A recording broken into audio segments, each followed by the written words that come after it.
নমস্কাৰ।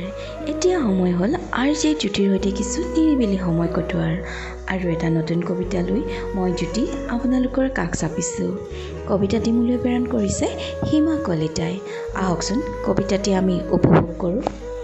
টুপুৰ টুপুৰ বৰষুণ জাক, টুপুৰ টুপুৰ বৰষুণ জাকে ধুই থৈ গ'ল স্পৰ্শতে শিহৰণ।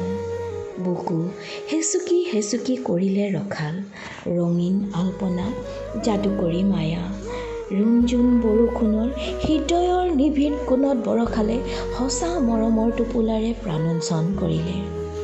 ঐ বৰষুণ এপলক ৰোৱানা মোৰ কবিতা হৈ, হাতত হাৰে ভৰিত হাৰে আহানা।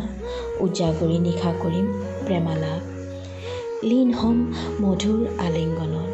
হলচল জাগিছে সাৰ পালে কবিতাৰ অন্তহীন ৰূপ। কিন কিন বৰষুণত গুট গুট শব্দৰে লিখিমে সাৱলীল বৰ্ণনা। জীয়া সপোনৰ মায়াময় ৰূপত হ'ম যৌৱন দীপ্ত।